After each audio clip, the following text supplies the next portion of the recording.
Welcome to the video review of Beast Wars Transquito. Transquito here obviously turns into a mosquito, but does he? There's definitely a lot of negativity and ambiguity surrounding this figure. As one of the big Beast Wars shell formers, not a lot of people have a lot of good things to say about this guy. And I find that surprising because while he is a little weird and disgusting, he actually has quite a bit going on for him. No, this mode isn't exactly believable. With metallic gold and flat lavender and neon wings and proboscis and that. Also, are these scales on the arm kibble?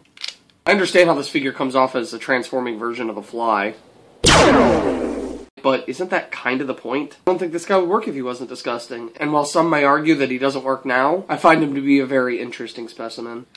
While he may not be as elaborate as a Transmetal 2, as an original beast, I really have to appreciate the painstaking amount of detail going into this guy, even if some of the design aesthetics contradict. From the scales, to the robot parts, to this gooey looking thing up here, to pockmarks. Not to mention these flat black eyes that rival the intensity of polar claws. I'm not really sure what the grand scheme of this thing was supposed to be. It's not a Transmetal because it doesn't have a vehicle mode, and it's not a Transmetal 2 because it's not asymmetrical. I've come up with an all-new classification for this guy. I call it Transmutant. When you can get this figure standing properly, and that is difficult, he has very impressive measurements. The other Beast Wars Mega Predacon that came out that year was Inferno, and the two definitely compare in size. In both of their cases, I've had to use glue on their insect legs to make them stand up in beast mode. The end result is a towering robotic insect that make all of the beasties cower in fear. Along with the glue I had to apply to the ball joints for the insect legs, I also had to change his transformation a little in order to get him to stand up like this. By rotating the arm kibble so the ball joint alignment is vertical, you can arrange the legs so they have better stability, and this thing can actually stand up in beast mode with none of the body touching the ground.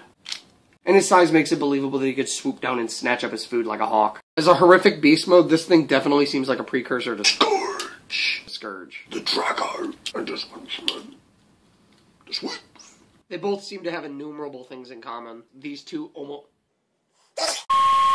This mosquito mode definitely comes with its share of problems. From the fact that the robot head doesn't like to stay in position, to needing to fix the beast legs just to get it to stand up properly, to the whole element that this thing in no way masquerades as a proper mosquito, and the fact that you can see the robot feet back here. Having this toy can definitely be a pain in the ass, but for me, it's worth it. And as if this one wasn't brutal enough, he also has a secondary beast mode, which ends up being 10 times as brutal as the last. Transquito has the distinguished honor of being the only beast warrior akin to the G1 triple changers. One mode being the mosquito, and the other one being this Amber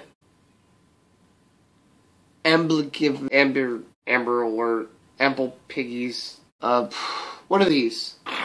Despite what his package says, this is not just an attack mode, it's also an actual animal. Or at least loosely based on one. As though he wasn't big enough in Beast Mode 1, Beast Mode 2 is enormous, rivaling even Optimal Optimus in length. However the hell you pronounce what this thing is, it's definitely wicked, and terrifying to boot. Again, this is my own rendition of how this mode should look, as I have the robot legs folded back here to give the body a little bit more substance. And if you're clever enough, this thing is definitely a multi-purpose mode. The wing gimmick still works in this mode, but now it's an attack gimmick. TF Wiki would say that this mode is best left forgotten, but I completely disagree. Especially with its energon-sucking abilities. If anything, I almost like this mode more, even though you can see the Beast Mode 1 and the robot head in his ass, which gives him a bizarre poop attack. This thing is undeniably one of the most violent beast formers that ever came out of the Beast era. I never would have expected there to be a Beast triple changer, and thanks to this guy, I actually learned about a new species of animal I didn't know about, making him both versatile and educational. Poop attack! Okay, now I kind of get why people have a problem with this thing. It's a vomiting neon death machine. What about this isn't to love? Seriously, kids from the 90s had all sorts of grotesque toys to play with. Why does this thing stand out in the beast line as the black sheep? Barf! The color scheme definitely isn't pretty, but neither is he, so it sort of works. Again, one more thing he has in common with Scourge. Synchronous, the poopy ears.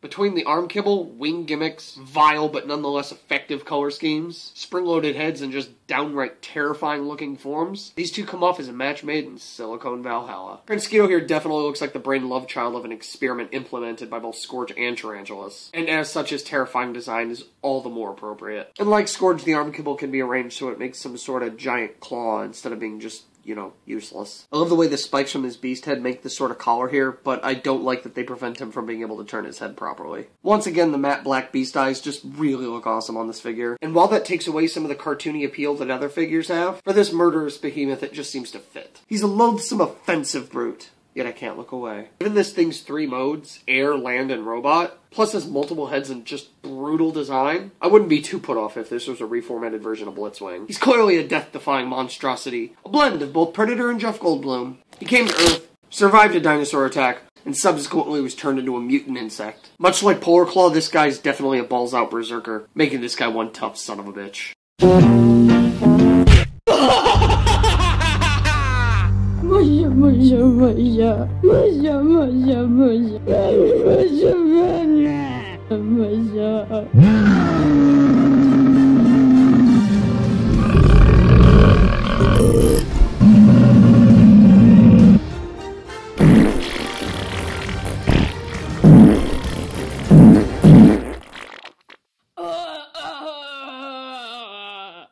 But he clearly lacks that little bit of humanity that Polar Claw uses to ground himself. This has been the video review for Beast Wars Transquito, and thank you for watching. Cronus, the poopy ears, and his poopy poopy. This will be your doo-doo. Now go destroy the Gatrix. I will rip open Ultra Fagnus and all other autofags.